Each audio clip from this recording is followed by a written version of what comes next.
ಜೈ ಭೀಮ್. ಈ ದಿನ ಗೋರೆಗಾಂವ್ ವಿಜಯೋತ್ಸವವನ್ನು ಮೇಸ್ತ್ರಿಪಾಳ್ಯ ಗ್ರಾಮದಲ್ಲಿ ಕರ್ನಾಟಕ ರಿಪಬ್ಲಿಕನ್ ಸೇನೆ ಹಾಗೂ ರಮಾಬಾಯಿ ಮಹಿಳಾ ಘಟಕದಿಂದ ಆಯೋಜಿಸಿದ್ದೇವೆ. ಈ ಕಾರ್ಯಕ್ರಮಕ್ಕೆ ಮೇಸ್ತ್ರಿಪಾಳ್ಯದ ಗ್ರಾಮಸ್ಥರು ಹಾಗೂ ಸಮಸ್ತ ನಾಗರಿಕರು ಬಂದು ಈ ಕಾರ್ಯಕ್ರಮವನ್ನು ವಿಜೃಂಭಣೆಯಿಂದ ಯಶಸ್ವಿಗೊಳಿಸಿದ್ದಾರೆ. ಹಾಗೂ ಈ ಕಾರ್ಯಕ್ರಮ ನಾವು ಏಕೆ ಆಚರಣೆ ಮಾಡಬೇಕಂದರೆ, ಬಾಬಾ ಸಾಹೇಬ್ ಅಂಬೇಡ್ಕರ್ ನಮಗೆ ಸಂವಿಧಾನ ಕೊಡೋಕ್ಕೆ ಮುಂಚೆ ಇದ್ದಂಥ ಮನುಸ್ಮೃತಿ ಗ್ರಂಥವು ಭಾರತ ದೇಶದಲ್ಲಿ ಆಡಳಿತ ಗ್ರಂಥವಾಗಿತ್ತು. ಆ ಗ್ರಂಥದ ಪ್ರಕಾರವಾಗಿ ಈ ದೇಶವನ್ನು ಆಳುತ್ತಿದ್ದು ಪೇಶ್ವೆಗಳು ಆಳಬೇಕಾದರೆ ಈ ದೇಶದ ಶೂದ್ರರಿಗೆ ಸ್ವತಂತ್ರ ಇಲ್ಲ, ಸಮಾನತೆ ಇಲ್ಲ, ವಿದ್ಯೆ ಇಲ್ಲ, ಉದ್ಯೋಗ ಇಲ್ಲ, ಒಳ್ಳೆ ಮನೆಗಳೂ ಇಲ್ಲ. ಆ ರೀತಿ ಇರಬೇಕಂತೆ ಆ ರೀತಿ ಇರೋ ಒಂದು ಮನುಸ್ಮೃತಿ ಗ್ರಂಥವನ್ನು ಭಾರತ ದೇಶ ಆಳ್ತಾ ಇತ್ತು.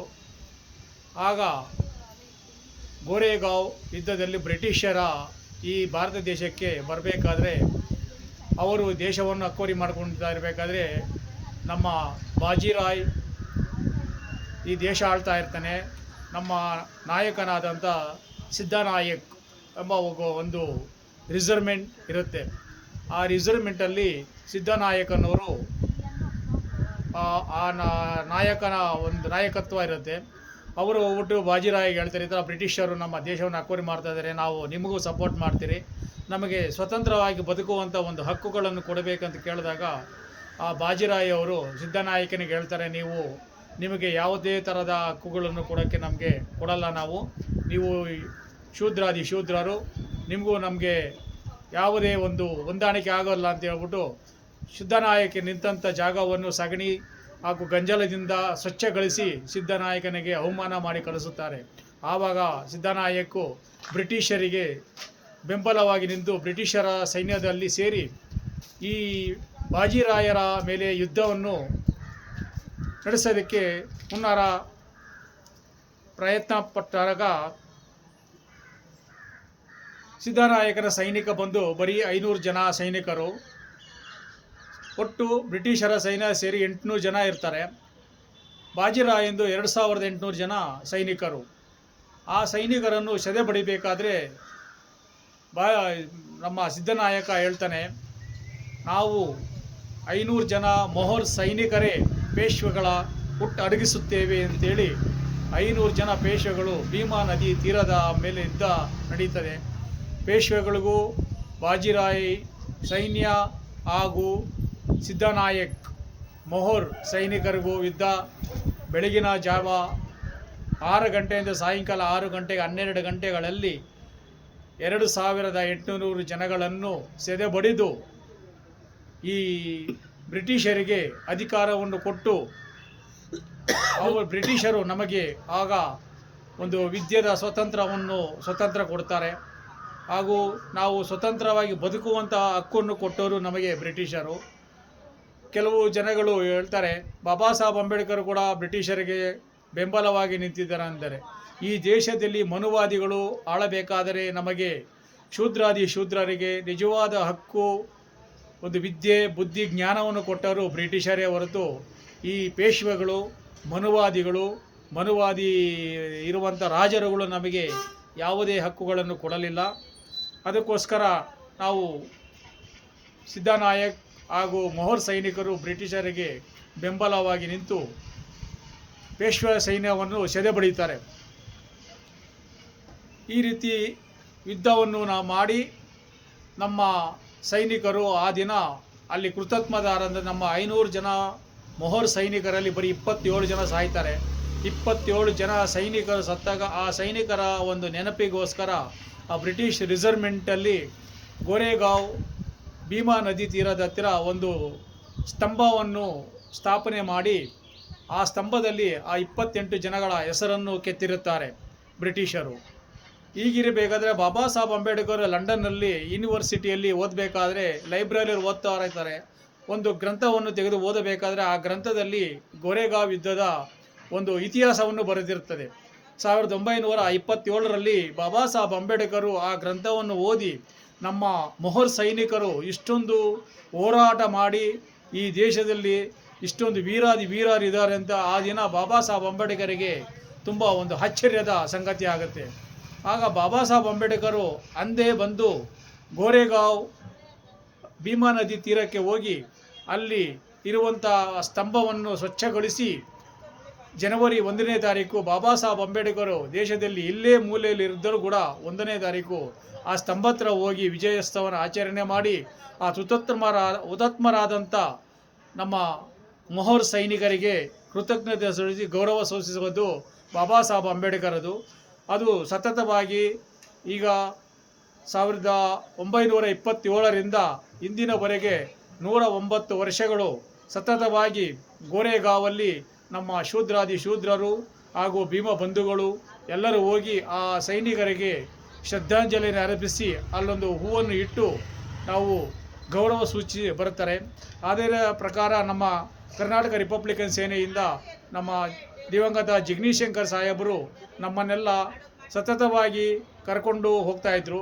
ಅವರು ಹುತಾತ್ಮರಾದ ಮೇಲೆ ನಮಗೆ ಅವರ ಮಗ ಆದಂಥ ಪ್ರಜ್ವಲ್ ಜಗದೀಶ್ ಶಂಕರ್ ಅವರು ನಮಗೆ ಮಾರ್ಗದರ್ಶನದಲ್ಲಿ ಈ ಕಾರ್ಯಕ್ರಮಗಳನ್ನು ಆಯೋಜಿಸಿದರೆ ಈ ಕಾರ್ಯಕ್ರಮಗಳು ಮಾಡುವುದನ್ನು ನಮಗೆ ಮಾರ್ಗದರ್ಶಕರಾದ ಡಾಕ್ಟರ್ ಜಗದೀಶ್ ಶಂಕರ್ ಸಾಹೇಬರು.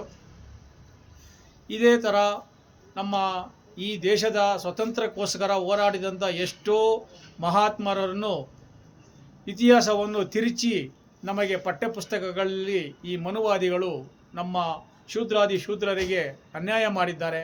ಈಗಲೂ ಈ ದೇಶವನ್ನು ಆಳ್ತಾ ಇರೋದು ಮನುವಾದಿಗಳೇ. ಈಗಿನ ಸರ್ಕಾರಗಳಿಗೆ ಕಾರ್ಯದರ್ಶಿಗಳಾಗಿ ಕೆಲಸ ಮಾಡ್ತಾ ಇರೋದು ಮನುವಾದಿಗಳೇ. ಹಾಗೂ ಆಡಳಿತ ವರ್ಗಗಳಿಗೂ ಒಂದು ಸೂಚನೆ ಕೊಡುವಂಥ ಅಧಿಕಾರ ಇರುವುದು ಈ ಮನುವಾದಿಗಳೇ. ಈಗಲೂ ಈ ಭಾರತ ದೇಶವನ್ನು 3% ಇರುವ ಮನುವಾದಿಗಳು ಈ ದೇಶವನ್ನು ಆಳ್ತಾ ಇದ್ದಾರೆ. ಮುಂದಿನ ದಿನಗಳಲ್ಲಿ ನಮ್ಮ ಶೂದ್ರರು ಈ ಮನುವಾದಿಗಳಿಗೆ ಕಡಿವಾಣ ಹಾಕಿ ಈಗ ಮನಸ್ಮೃತಿ ತರಬೇಕಂತ ಹೇಳಿಬಿಟ್ಟು ಈ ಮನುವಾದಿಗಳು ಆಲ್ರೆಡಿ ಮೊನ್ನೆ ಮುಂಬೈಯಲ್ಲಿ ಒಂದು ರಾಮ ಜನ್ಮಭೂಮಿ ಕಾರ್ಯಕ್ರಮದಲ್ಲಿ ಆ ಮನಸ್ಮೃತಿ ಗ್ರಂಥವನ್ನು ಪ್ರದರ್ಶನ ಮಾಡಿದ್ದಾರೆ. ದಯವಿಟ್ಟು ಸಾರ್ವಜನಿಕರು ಹಾಗೂ ಭಾರತ ದೇಶದ ನಾಗರಿಕರು ಸಂವಿಧಾನಕ್ಕೆ ಈಗ ಕುಂತು ತರುವ ಸಂಭವ ಮುಂದುವರಿತಾ ಇದೆ.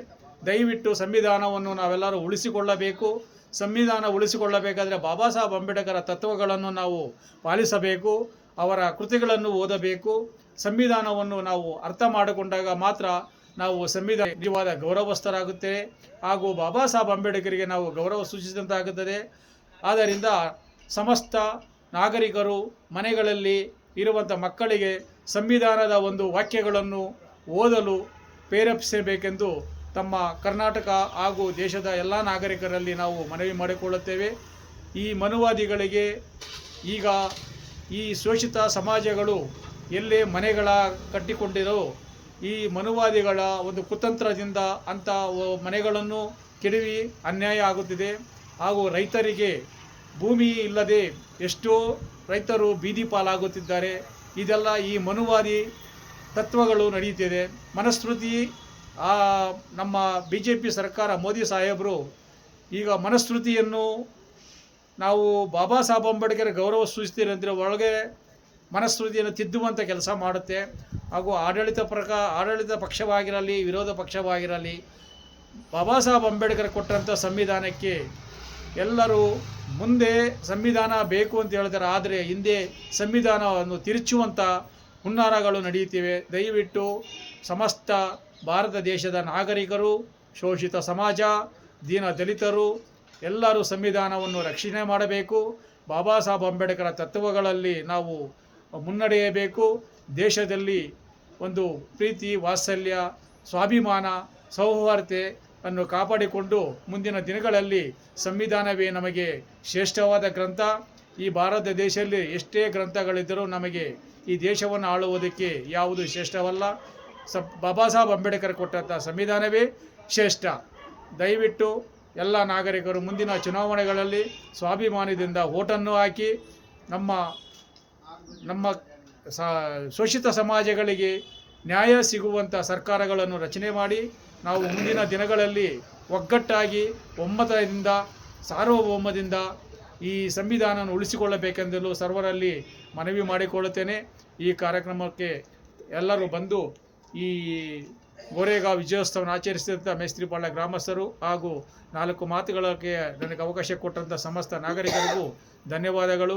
ಜೈ ಭೀಮ್, ಜೈ ಬುದ್ಧಾಯ, ಜೈ ಬಸವಣ್ಣ, ಜೈ ಜೈ ಭೀಮ್.